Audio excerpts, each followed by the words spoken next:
Hello friends, मैं सूरज कुमार आपका स्वागत करता हूं हमारे इस यूट्यूब चैनल में। फ्रेंड्स, आज के वीडियो में क्लास 9th का यहाँ पे साइंस का क्या करेंगे, मॉडल सेट करेंगे टर्म 2 का। तो फ्रेंड्स, अगर आप ये चैनल में नए हैं तो चैनल को सब्सक्राइब जरूर कर लीजिएगा, क्योंकि मैं इस चैनल में आप ही लोग से इंपॉर्टेंट वीडियो डालते रहता हूँ। चलिए वीडियो को शुरू करते हैं। देखिए फ्रेंड्स, इससे पहले आपको कुछ यहाँ पे इंस्ट्रक्शन दिया गया, तो आप इंस्ट्रक्शन को जरूर फॉलो कर लीजिए, क्योंकि आपको इसी तरह से आपको एग्जाम में क्या होगा देखने को मिलेगा। तो यहाँ पे सबसे पहले आपका बोला कि 1 से 7 तक आपका सेक्शन ये रहेगा। इनमें से 7 क्वेश्चन रहेगा, उनमें से लेकिन आपको यहाँ पे 5 क्वेश्चन का ही जवाब देना है। ठीक है। अगला क्वेश्चन देखिए, यहाँ पे बोल रहा है कि अगला जो रहेगा आपका 8 से 14 तक में से भी आपको यहाँ पे क्या रहेगा, आपको यहाँ पे 5 प्रश्न को ही उत्तर देना है। यहाँ भी आपको 7 प्रश्न रहेगा, लेकिन उनमें से ही आपको 5 का ही जवाब देना है। हाँ, और इसमें क्या देखिए, इसमें आपको एक क्वेश्चन 3 नंबर का रहेगा। एक क्वेश्चन कितना नंबर का रहेगा, 3 नंबर। और इसमें सेक्शन 1 में कितना रहेगा, एक क्वेश्चन हमारा 2 नंबर का रहेगा। इसी तरह से सेक्शन सी में देखिए, आपका बोल रहा है कि 15 से 19 तक में से आपको किन्हीं 3 प्रश्नों को ही उत्तर देना है, और एक प्रश्न आपका यहाँ पे 5 नंबर का रहेगा। तो चलिए अब हम लोग क्या करते हैं, वीडियो को शुरू करते हैं। देखिए यहाँ पे तो सेक्शन 1 ए क्या बोल रहा है, देखिए सेक्शन 1 हम लोग यहाँ पे क्वेश्चन नंबर 1 देखते हैं। क्वेश्चन नंबर 1 बोल रहा है कि ऊर्जा और शक्ति का मात्रक लिखिए। तो शक्ति का मात्रक क्या होता है, हमारा वाट, और यहाँ पे ऊर्जा का इकाई क्या होता है, हमारा जूल होता है। चलिए अब हम लोग इसी तरह से अगला क्वेश्चन की ओर चलते हैं। क्वेश्चन नंबर 2 बोला कि किसी ध्वनि तरंग की तरंगदैर्घ्य तथा आवृत्ति उसके वेग से किस प्रकार संबंधित है, ये आपको बताना है। तो देखिए फ्रेंड्स, यहाँ पे क्या होता है, आपका यहाँ पे जो तरंग का वेग होता है इक्वल टू हम लोग क्या होता है जानते हैं कि तरंगदैर्घ्य इंटू आवृत्ति होता है। चलिए अब हम लोग आगे देखते हैं क्वेश्चन नंबर 3 की ओर।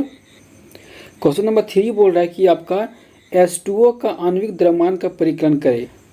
तो देखिए फ्रेंड्स, यहाँ पे हाइड्रोजन का परमाणु द्रव्यमान कितना होता है, 1U होता है, तथा ऑक्सीजन का परमाणु द्रव्यमान कितना होता है, 16U होता है। अब देखिए जल के अणु में कितना हमारा हाइड्रोजन 2 है। इसी तरह से यहाँ पे ऑक्सीजन का परमाणु यहाँ पे कितना है, 1 है। तो यहाँ पे क्या करेंगे, हम लोग 2 × 1 करेंगे, क्योंकि यहाँ पे देखिए हाइड्रोजन 2 है, इसीलिए हम यहाँ पे 2 × 1 के 1 हमारा क्या है, ये यहाँ पे हाइड्रोजन का परमाणु द्रव्यमान है।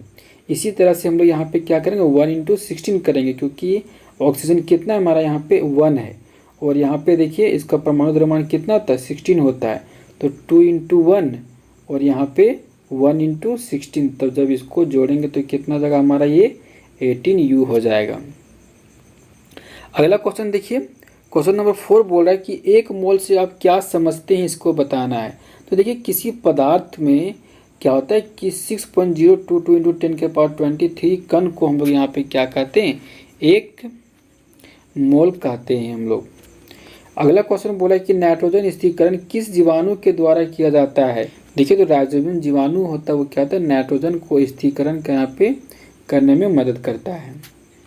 अगला क्वेश्चन देखिए, एड्स नामक बीमारी किस विषाणु के कारण होता है, आपको ये बताना है। तो देखिए ये HIV के कारण, इसका फुल फॉर्म क्या होता है, ह्यूमन इम्यूनो डिफिशियंसी वायरस होता है। अगला क्वेश्चन देखिए 7 नंबर। क्वेश्चन नंबर 7 बोला कि वायुमंडल में कितने प्रतिशत नाइट्रोजन गैस पाए जाते हैं। तो ये हम लोग सब जानते हैं कितना होता है, 78% ये पाया जाता है। आगे देखिए सेक्शन बी में क्या बोला कि आपको किन्हीं 5 प्रश्नों को ही उत्तर देना है।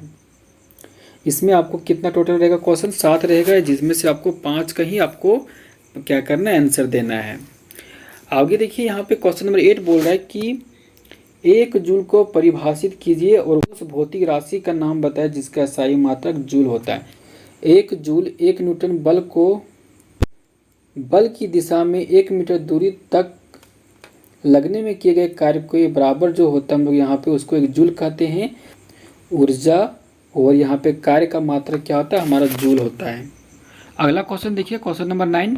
क्वेश्चन नंबर 9 क्या बोला कि किसी दिए हुए माध्यम में एक ध्वनि तरंग की आवृत्ति यहाँ पे 220 हर्ट्ज दिया हुआ है, और वेग दिया हुआ है आपको यहाँ पे 440 मीटर प्रति सेकेंड। तो इसकी तरंगदैर्घ्य की गणना करना आपको। तो देखिए फ्रेंड्स, यहाँ पे आवृत्ति मेरा दे दिया हुआ है 220 यहाँ पे हर्ट्ज, और वेग दे दिया है 440 मीटर प्रति सेकेंड। तो हम लोग यहाँ पे क्या निकालना है, तरंगदैर्घ्य निकालना है। तो हम लोग तरंगदैर्घ्य इक्वल टू जानते कि तुम लोग जानते क्या होता है कि वेग बटा यहाँ पे आवृत्ति होता है। तो 440 बटा यहाँ पे क्या कर देंगे 220। जब इसको काटेंगे तो 22 दूनी 44, मतलब कि 2 मीटर यहाँ पे क्या हो जाएगा, इसका सही आंसर हो जाएगा। आगे देखिए क्वेश्चन नंबर 10। क्वेश्चन नंबर 10 आपसे बोल रहा है कि 46 ग्राम सोडियम परमाणु में कणों की संख्या ज्ञात कीजिए। तो देखिए यहाँ पे पहले क्या था फॉर्मूला, परमाणु की संख्या बराबर दिया गया द्रव्यमान बटा मोलर द्रव्यमान इंटू अवोगाड्रो संख्या। तो देखिए n इक्वल टू कितना था 46 बटा यहाँ पे 23 और इंटू में क्या आ जाएगा 6.022 इंटू 10 के पावर 23। देखिए जब इसको सॉल्व करेंगे तो ये हमारा कितना जाएगा 12.044 इंटू 10 के पावर 23। यही हमारा आंसर हो जाएगा। अगला क्वेश्चन आपसे बोला है कि 11 नंबर थॉमसन के परमाणु मॉडल की व्याख्या करें। तो बोला जा रहा है कि देखिए थॉमसन ने परमाणुओं की संरचना से संबंधित एक मॉडल प्रस्तुत किया जो क्रिसमस केक की तरह था। इनके अनुसार क्या था कि परमाणु एक घनावेशी गोला था जिसमें इलेक्ट्रॉन क्रिसमस केक में लगे सूखे मेवे की तरह था। इन्होंने क्या प्रस्तावित किया कि परमाणु जो घन क्या है आवेशित गोले का बना होता है और इलेक्ट्रॉन उसमें धंसे होते हैं। इसका देखिए दूसरा पॉइंट ये भी बताए थे कि ऋणात्मक और धनात्मक आवेश परिणाम में क्या होता है, ये समान होता है, इसलिए ये परमाणु विद्युतीय रूप से क्या होता है, उदासीन होता है। पहला क्वेश्चन नंबर देखिए 12 क्या बोला है कि 0.5 मोल ऑक्सीजन के अणु का द्रव्यमान क्या होगा, ये आपसे पूछ रहा है। ऑक्सीजन परमाणु के 1 मोल का द्रव्यमान कितना होता है 16 ग्राम होता है। तो 2 मोल ऑक्सीजन में कितना हो जाएगा हमारा, इसका 32 ग्राम हो जाएगा। तो यहाँ पे दिया हुआ है कि 0.5 मोल ऑक्सीजन परमाणु का द्रव्यमान, तो कितना हो जाएगा 0.5 इंटू 32 ग्राम, मतलब कि 16 ग्राम इसका सही आंसर हो जाएगा। चलिए अगला क्वेश्चन देखते हैं, क्वेश्चन नंबर 13। क्वेश्चन 13 बोला है कि प्रतिरक्षीकरण क्या है, ये आपसे पूछ रहा है। तो देखिए जब किसी वैक्सीन के टीके का उपयोग करके शरीर के अंदर सूक्ष्म जीवों को मारकर या उनके प्रवेश पर रोक लगाते हैं तो इससे शरीर की प्रतिरोधक क्षमता बढ़ जाती है। शरीर में रोगों से लड़ने की क्षमता का विकास करने की प्रक्रिया को ही हम लोग प्रतिरक्षीकरण कहते हैं। अगला देखिए क्वेश्चन नंबर 14 बोला कि जल प्रदूषण के 3 कारण बताइए। तो देखिए औद्योगिक अपशिष्ट यहाँ पे बताता है कि दुनिया भर में उद्योग और औद्योगिक जल प्रदूषण में प्रमुख योगदान करता है। कई औद्योगिक स्थल जहरीले रसायनों और प्रदूषकों के रूप में अपशिष्ट उत्पन्न करते हैं। अगला देखिए सीवेज और अपशिष्ट जल। देखिए सीवेज और अपशिष्ट जल में क्या होता है कि हानिकारक रसायन, बैक्टीरिया और यहाँ पे रोगजनक पाए जाते हैं। रेडियोधर्मिक कचरे क्या बता रहा है कि परमाणु ऊर्जा पैदा करने वाली सुविधाओं से रेडियोधर्मिक कचरा पर्यावरण के लिए बेहद खतरनाक हो सकता है और इसका उचित यहाँ पे क्या बताया जाए कि निपटाना भी किया जाना चाहिए। देखिए सेक्शन सी क्या पूछ रहा है आपके कि किसी पिंड की गतिज ऊर्जा को परिभाषित करे, गतिज ऊर्जा के लिए व्यंजक प्राप्त कीजिए, ये आपसे पूछ रहा है। मतलब फॉर्मूला भी आपको यहाँ पर ड्राइव करना है और क्या होता है गतिज ऊर्जा ये आपको बताना था। देखिए गतिज ऊर्जा से तात्पर्य है कि किसी वस्तु या कण में गति के कारण जो ऊर्जा पैदा होती है उसे गतिज ऊर्जा कहते हैं। जैसे कि यहाँ पे क्या हो जाएगा कि बंदूक से निकली हुई गोली, गतिशील हवा, झरने से गिरता हुआ पानी इत्यादि। इसको चलिए इसको प्रूफ करते हैं। सबसे पहले क्या करेंगे, हम लोग मानते हैं कि m द्रव्यमान के पिंड पर F बल कार्य कर रहा है, जिसमें पिंड यहाँ पे A क्या त्वरण उत्पन्न हो रहा है। पिंड का वेग s दूरी तय करने में हमारा अंतिम वेग क्या होता है यहाँ पे v हो जाता है।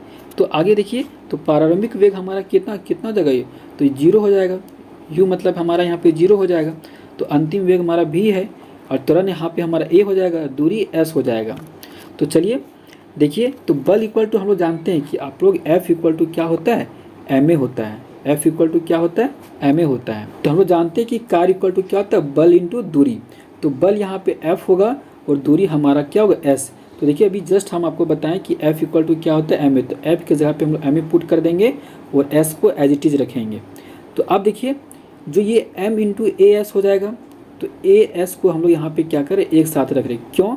क्योंकि देखिए आप जानते होंगे कि v square equal to u square plus 2as होता है। ठीक है, तो u मेरा यहाँ पे कितना था 0 था, तो 0 को पुट करने के बाद इसका स्क्वायर करेंगे मतलब कि ये 0 हो जाएगा। तो यहाँ पे देखिए 2as इक्वल टू हम लोग क्या लिख सकते हैं, यहाँ पे v स्क्वायर लिख सकते हैं। तो अब हम लोग यहाँ पे as का वैल्यू निकालना है। तो as इक्वल टू क्या कर सकते हैं, जब इसको ये नीचे जाएगा तो ये हमारा डिवाइड में हो जाएगा, मतलब कि v²/2। तो एस के जगह पे हम लोग क्या पुट कर देंगे, v²/2 पुट कर देंगे। तो ये हमारा क्या हो जाएगा, हमारा यहाँ पे mv²/2 हो जाएगा। ठीक है, तो यही हमारा फॉर्मूला प्रूफ हो गया। तो यहाँ पे क्या हो जाएगा, के इक्वल टू, हम लोग काइनेटिक एनर्जी को के से दर्शाते हैं, तो इक्वल टू ½ mv² हो जाएगा। यही हमारा फॉर्मूला प्रूफ हो जाएगा। चलिए अगला देखिए, यहाँ पे 17 नंबर देखते हैं। बोला कि समस्थानिक से आप क्या समझते हैं, इसको उदाहरण के साथ व्याख्या कीजिए। देखिए समस्थानिक क्या होता है कि एक ही तत्व के परमाणु जिनकी परमाणु संख्या समान हो लेकिन द्रव्यमान संख्या अलग हो, तो क्या होता है, उसे हम लोग समस्थानिक यहाँ पे कहते हैं। जैसे कि यहाँ पे बात किया जाए, हाइड्रोजन परमाणु के 3 समस्थानिक होता है।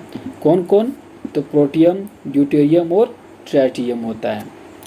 अगला बोला है कि समस्थानिक के कोई 3 उपयोग भी लिखिए आप।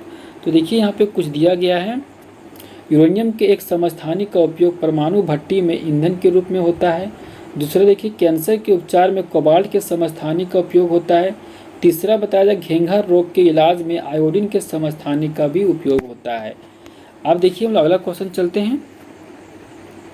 फ्रेंड देखिए, हम यहाँ पे इस क्वेश्चन को बहुत ही संक्षिप्त में लिखे हैं, क्योंकि हम लोग यहाँ पे 3 ही क्वेश्चन को डील करने वाले। यहाँ पे 19 नंबर क्वेश्चन क्या बोल रहा है कि संक्रमक तथा असंक्रामक रोगों में उदाहरण के साथ अंतर स्पष्ट कीजिए, आपसे पूछा जा रहा है। तो देखिए संक्रामक रोग हम लोग उसको बोलते हैं कि संक्रामक कारकों द्वारा फैलने वाले रोग संक्रामक रोग कहते हैं। संक्रामक कारकों से अधिकांश क्या होता है कि सूक्ष्म जीव होते हैं। अतः हम लोग बोल सकते हैं कि वे रोग जिनके तत्कालिक कारक सूक्ष्म जीव होते हैं संक्रामक रोग कहलाते। इन्हें संक्रामक इसलिए कहते हैं क्योंकि सूक्ष्म जीव समुदाय में ये क्या होता है, फैल सकते हैं तथा इनके कारण होने वाले रोग भी इनके साथ भी फैल जाते हैं। इसका अगला देखिए, हम लोग बोले कि असंक्रामक रोग के बारे में। ये रोग पीड़ित व्यक्ति तक ही सीमित रहते हैं, अन्य व्यक्तियों में नहीं फैलते। ये संक्रामक कारकों द्वारा नहीं फैलते हैं, इसलिए असंक्रामक रोग कहलाते हैं। जैसे इसका एग्जाम्पल बात किया जाए तो कैंसर हो गया, उच्च रक्तचाप हो गया इत्यादि। फ्रेंड्स अगर आपको ये वीडियो अच्छा लगा हो तो लाइक शेयर सब्सक्राइब जरूर करें। चैनल में नए हैं तो चैनल को सब्सक्राइब जरूर कर लीजिए, क्योंकि अब हम लोग इस चैनल में नॉन स्टॉप प्रैक्टिस सेट करने वाले हैं। मिलते अगले वीडियो में, तब तक के लिए जय हिंद जय भारत।